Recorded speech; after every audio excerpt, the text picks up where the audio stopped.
જોરમાં jump.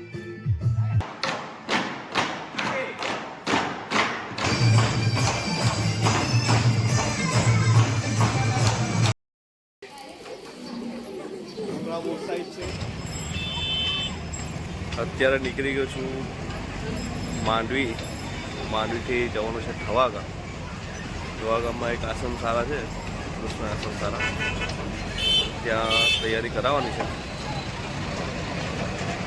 જોઈએ 2-3 દિવસ ત્યાં રોકાવાના છે. ગરમી બહુ છે. માંડવીની બસની રાહ જોઉં છું અત્યારે કિમ ચોકડી બસની રાહ જોવાની છે. અડધો કલાકથી ઊભો છું. કોઈ બસ કે કોઈ સાધનના ઠેકાણા નથી. આ બધી ગાડીઓ ભરાય પછી નીકળે એટલે એમ જ ચાલુ જતો. લિફ્ટ માગીને થાકી ગયો. થઈ ગઈ છે હાલત ખરાબ ગરમીમાં. તો કિમથી માંડવી પહોંચ્યો. માંડવીથી બીજી બસ બદલી નેત્રંગની. નેત્રંગ ઉતરે પછી ખબર પડે. તો માંડવીની બસમાં કેવું હતું કે ભીડ બહુ હતી એટલે વિડીયો ઉતારાયો નહીં. અને આવું છે.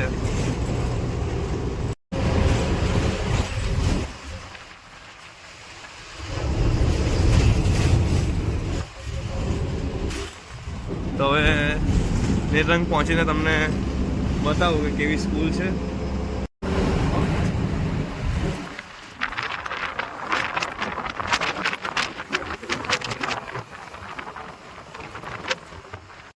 આવી ગયું છું નેત્રંગ. હવે અહીંથી જવાના છે ભેડા કંપની. ભેડા કંપની જવાના છે. તો હવે જોઈએ જેમ બને જલ્દી પહોંચીએ. જવાનું છે ત્યાં ભેડા કંપની. વાનમાં બેસી ગયા અહીંયાથી નેત્રંગ.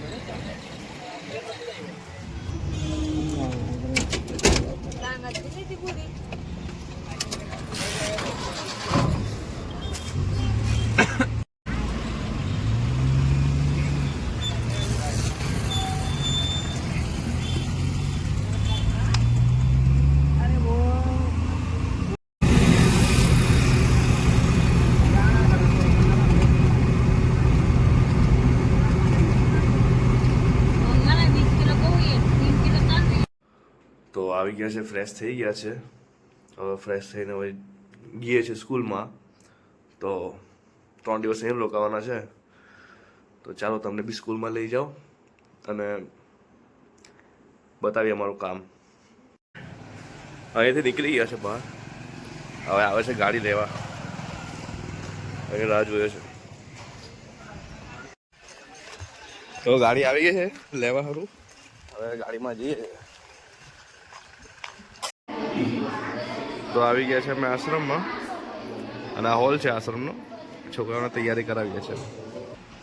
1 2 3 4 down 6 now 8 પછી 1 2 3 4 6 7 8 one out જગ્યા 5 6 7 start 1 2 3 start.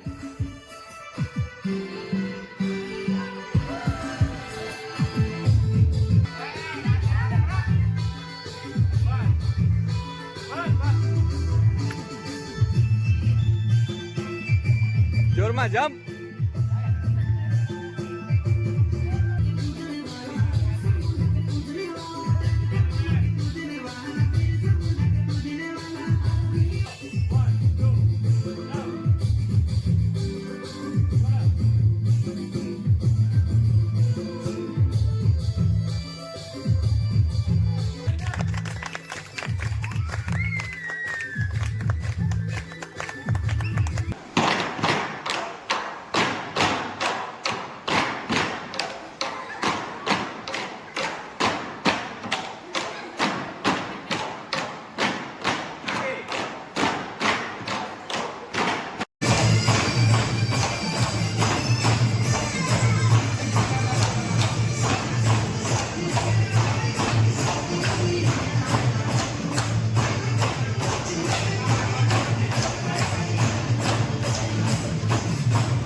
ચાલો બધાનો ડાન્સ પતી ગયો છે. હવે બધા બરાબર પ્રેક્ટિસ કરજો અને પ્રોગ્રામમાં એકદમ જોરદાર ડાન્સ કરવાનો છે. બરાબર? અમારા છોકરાઓના મહેનતના બાદમાંથી તમારા માટે બે ફૂલ લાવ્યા છે. છોકરાઓ તો સમજ આપો. Thank you so much.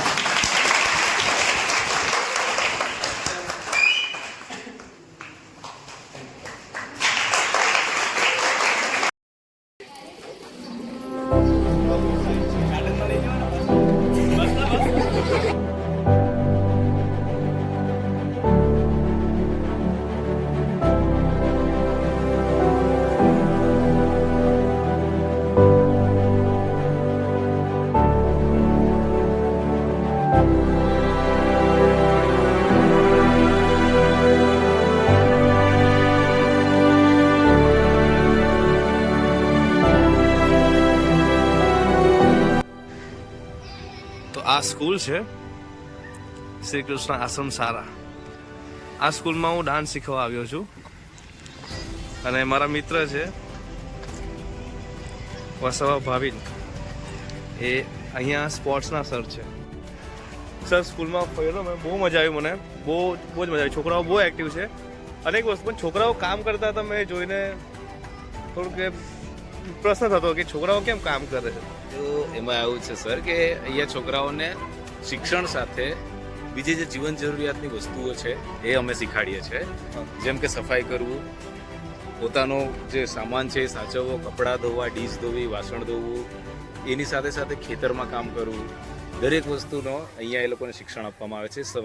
કઈ રીતે લાઈફમાં જીવનમાં આગળ વધવું, કઈ કઈ મુશ્કેલો સામે એ લોકોએ કઈ રીતના પડકાર પડશે અને કઈ રીતે આગળ વધશે એ વસ્તુ પણ અહીંયા શીખવાડવામાં આવે છે. હવે છોકરાઓ સફાઈ કરતા હતા એ વસ્તુ અહીંયા શીખે છે. એ લોકો જો એ લોકો પોતાની સ્કૂલને ચોખ્ખી રાખશે તો ઘરે જઈને પોતાનું ઘર પણ ચોખ્ખું રાખશે અને આપણો દેશ બી ચોખ્ખો રહેશે. આપણો દેશ પણ ચોખ્ખો રહેશે એ છે. અને બીજું સર કે છોકરાઓને મેં ડાન્સ શીખાવ્યા છે આજે, છોકરાઓ બહુ એક્ટિવ છે, એની પાછળ કંઈ કારણ સર? એમાં કારણ તો એ છે કે છોકરાઓ એક્ટિવ સ્પોર્ટ્સથી બહુ સારા છે. અમારી સ્કૂલમાં આશ્રમ શાળા થવા એ અમે સ્પોર્ટ્સમાં અત્યાર સુધી રાજ્ય કક્ષા સુધી પહોંચેલા છોકરાઓ છે. ખોખોમાં જિલ્લા કક્ષા પર ચેમ્પિયન છે, અંડર-17 અંડર-14 ગર્લ્સ. એથ્લેટિક્સમાં ચેમ્પિયન થયેલા છે 4-5 છોકરાઓ. અત્યારે રાજ્ય કક્ષાએ ખેલ મહાકુંભમાં પણ સારું પ્રદર્શન કરેલું છે. લગભગ 11 ગોલ્ડ અમારા સ્કૂલના છે. દર વર્ષે અમારી સ્કૂલમાંથી રાજ્ય કક્ષા સુધી ઘણી બધા છોકરાઓ પાર્ટિસિપેટ કરે છે.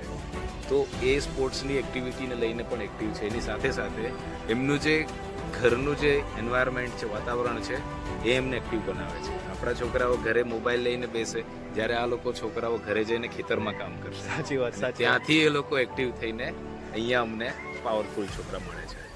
ઓકે ઓકે, સારું સારું સારું, બહુ સારું કહેવાય સર. ગોલ્ડ મેડલ ને 11 ગોલ્ડ મેડલ. સારું. Thank you so much sir, તમને મળીને ખૂબ આનંદ થયો. મારા મિત્ર છે. ચાલો સર, મળીએ. બસ હવે ચેનલમાં પાછા હવે બ્લોગ બનાવવાનું ચાલુ કરીએ છીએ. આવા જ વિડીયો જોવા ચેનલને સબસ્ક્રાઈબ કરી દેજો.